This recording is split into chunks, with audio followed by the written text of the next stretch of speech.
Moving कहते हैं कटाई करने को। इसमें जैसे आप यहाँ पिक्चर में भी देख पा रहे हैं, मशीन से इस तरह कटाई की जा रही है, घास काटी जा रही है। इसी तरह से एक दिन जब पोइट घास काट रहा था, तो अचानक से उसके दिमाग में जो क्वेश्चंस उमड़े, उन्हीं को इसने पोएम के रूप में ढाला है। रॉबर्ट फ्रॉस्ट, जिनका जन्म हुआ था मार्च 26, 1874 को और डेथ हो गई थी जनवरी 29, 1963 में। ये मोइंग एक पोयम जो है, ये सोनेट है और इसकी राइमिंग स्कीम है ABC, ABD, ECD, GEH, GH। तो ना तो ये शेक्सपियरियन सोनेट को फॉलो करती है, ना पूरी तरह से पेट्रार्कन सोनेट को फॉलो करती है। मतलब ये कह सकते हैं दोनों को मिलाकर बोथ ट्रेडिशंस को फॉलो करती है। ये पब्लिश्ड हुई थी अ बॉयज विल नाम के वॉल्यूम में, जो 1913 में आया था। और अब चलिए पढ़ते हैं पोएम को line by line. There was never a sound beside the wood but one, and that was my long Sith whispering to the ground. कोई कहता है, आपको पता होगा जो रॉबर्ट फ्रॉस्ट थे वो खेती करते थे, तो ये पोएम उनके दिमाग में इसी वजह से आई होगी। वो कह रहे हैं कि यहाँ पर जो वुड है, मतलब अगल बगल के जो जंगल है, वहां से भी कोई आवाज नहीं आ रही है। जो बगल के जंगल हैं, वहां से भी कोई आवाज नहीं सुनी जा रही है। लेकिन एक आवाज है जो आ रही थी, और वो आवाज थी मेरी लंबी सित, यानी कि हंसिया कह सकते हैं, जिससे हम घास वगैरह काटते हैं। विस्परिंग टू द ग्राउंड, और जो कि विस्पर कर रही थी, धीमे धीमे फुसफुसा रही थी, किससे? जमीन से। What was it? It whispered. क्या था? और ये क्या विस्पर्ड कर रही थी, मतलब वो क्या धीमे धीमे फुसफुसा रही थी? I know not well my self. वो कहती है, मतलब पोइट कहता है कि वो क्या बोल रही है वो मैं नहीं जानता हूँ, क्योंकि मुझे इस बारे में कोई अंदाजा नहीं है। लेकिन वो अंदाजा लगाता है, perhaps it was something about the heat of the sun, something perhaps about the lake of sound. Poet कहता है कि ये जो आवाज आ रही है वो संभवतः हीट ऑफ द सन, यानी जो सूरज तप रहा है, उसकी गर्मी आ रही है, उस पे स्थित पे पड़ रही है, इसकी वजह से वो कुछ फुसफुसा रही है। समथिंग परहैप्स, या हो सकता है about the lake of sound, कि सिर्फ के पास कोई आवाज नहीं है, बोल नहीं सकती है वो, इसलिए शायद जो वो आवाज कर रही है वो किसकी वजह से थी? उसकी फुसफुसाने की आवाज उसकी लेक ऑफ साउंड, यानी बोलने की क्षमता न होने के कारण है। And that was why it whispered and did not speak. अब पोइट कहता है कि शायद यही वजह थी कि इसने विस्पर किया, धीमे धीमे बोला, क्योंकि ये बोल ही नहीं सकती तो कहाँ से बोलेगी। It was no dream of the gift of idle arts. वो कहता है कि ये बात नहीं थी उन सपनों की जो इडल आर्ट्स में देखे जाते हैं, या कह सकते हैं जब सिद्ध अपना काम खत्म कर लेगी तो वो घर जाके आराम से पड़ी रहेगी, आराम करेगी। जैसे हम इंसान भी फ्री होते हैं तो अपनी मन पसंदीदा काम को करने जाते हैं। जैसे बहुत सारे लोग यूट्यूब देख रहे हैं, कुछ लोग नींद लेने लगते हैं, कुछ लोग कुकिंग करने लगते हैं। तो ऐसे ही सिर्फ उन आइडल आर्ट्स के बारे में नहीं सोच रही थी, क्योंकि उसका काम क्या है? काटना है, तो वो आराम के बारे में नहीं सोच रही थी। अब ये देखिए, सित है, इस तरह की सित आप कह सकते हैं, ऐसे भी होती है, और जैसा मैंने आपको पहले दिखाया उस तरह की भी होती है।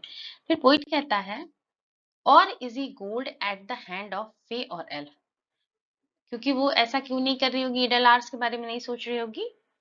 क्योंकि जो हम धन कमाते हैं, इजी गोल्ड यानी जो आराम से प्राप्त हो जाता है, जैसे कोई लॉटरी खेल रहा है या फिर सट्टेबाजी कर रहा है, तो उसकी वजह से जो पैसा आता है उसकी कीमत हमें नहीं पता होती। क्यों? क्योंकि वो जादुई पैसा है। मतलब जैसे परियों से हमें प्राप्त हो गया, आपने स्टोरी सुनी होगी ना लकड़हारे वाली, तो अब उसको अचानक से भाई परी आती है और सोने की देती है, चांदी की देती है। लेकिन आम लाइफ में जो हमारी रोजमर्रा की जिंदगी है, वहां पर आपके साथ ऐसा कुछ भी नहीं होता है। अगर आपका कुछ गया तो गया, फिर आपको अपनी मेहनत से ही उसे पाना है। तो वही वो कह रहे हैं कि जो धन कमाना है वो आसान नहीं है कि वो किसी देवी देवता या परी या ऐसे जादू से हमें मिल गया। Anything more than the truth would have seemed too weak। मतलब अगर मैं इन सब के बारे में सोचूं कि वो हीट के बारे में सोच रही है, बात कर रही है, या इडल आर्ट्स, तो ये सब मूर्खता होगी, क्योंकि मैं जानता हूँ, मैं जान चुका हूँ। क्यों? क्योंकि पोइट भी खुद स्ट्रगल कर रहा है, वो खुद बिगिनर है, उसकी खुद की जो है मतलब लॉस हो रहा है उसकी लाइफ में। उसका उनके बेटे माँ की डेथ हो गई थी, और उनकी जैसे कहते हैं ना, उनको फेम नहीं मिला था, राइटिंग में भी बेनिफिट नहीं हो रहा था, एग्रीकल्चर जो करते थे उससे भी कोई फायदा नहीं था, तो उस वक्त वो खुद बहुत परेशान थे। तो पोइट कह रहे हैं कि मैं जानता हूं कि इन सब का कोई मूल्य नहीं है। क्यों नहीं है? क्योंकि आपको कुछ भी जादू से नहीं मिलता है। To the earnest love that laid the swell in रोज।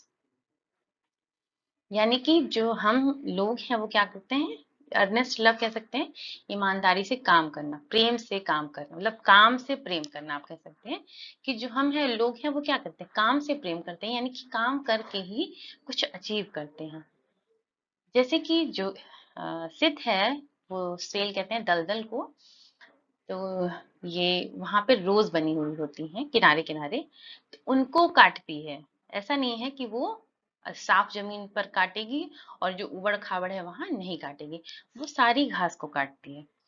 तो वही पोइट कह रहा है कि जो अर्नेस्ट लव है, ईमानदारी से किया जाने वाला प्रेम है, या प्रेम से किया जाने वाला काम है, वो उसको नहीं भूलेगी। परिश्रम ही मूल मंत्र है। Not without feeble pointed spikes of flowers. वो कह रहे हैं वो उनसे भी भेदभाव नहीं करेगी जो कटीले धारदार फ्लावर्स हैं, किसके, पेल ऑर्चिड यानी ऑर्चिड के पेड़ों के। और जैसे कि आप देखेंगे यहाँ पे, ये इस टाइप के वहाँ पेड़ होते हैं अमेरिका में, जिनकी जो पत्तियां होती हैं वो नुकीली सी होती हैं। तो ये पीले जो फूल हैं ये येलो हो गए हैं, मतलब पक चुके हैं, और वो किस काम आते हैं, डराने के काम आते हैं। जो खूब चमकदार ग्रीन स्नैक होता है, आपने बाहुबली में देखा होगा ना, पार्ट 1 है शायद, उसमें वो ग्रीन स्नैक डाल देता है, फिर ड्राइंग करता है उसके हाथ पे। तो वही उसी टाइप का जो जहरीला सा सांप होता है, उसको डराने के काम आते हैं ये quail orchid.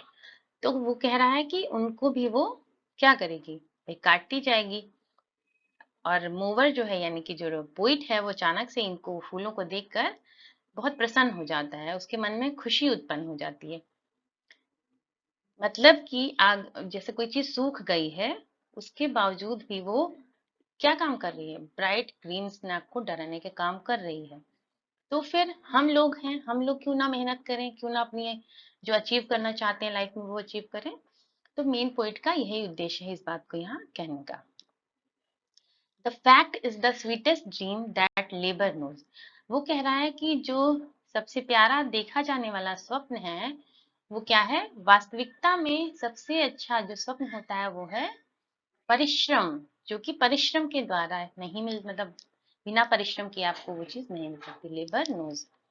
My long scythe whispered and left the hay to make. और मेरी लॉन्ग सिट ने फुसफुसा कर ये कहा और चली गई हे का निर्माण। ये कहते हैं घास को, जो सूखी हुई घास होती है उसे। तो लॉन्ग सिथ ने फुसफुसाते हुए धरती से ये कहा कि बिना मेहनत के कुछ भी अचीव नहीं किया जा सकता है। और पोइट को ये बात अच्छी तरह से समझ आ चुकी थी, और इस तरह उसने घास को काट कर छोड़ दिया सिथ ने। आई होप कि आपको पोएम अच्छी लगी होगी। तो हमारे चैनल को सब्सक्राइब करना बिल्कुल ना भूलें, साथ ही लाइक शेयर भी जरूर करें। Thank you for watching.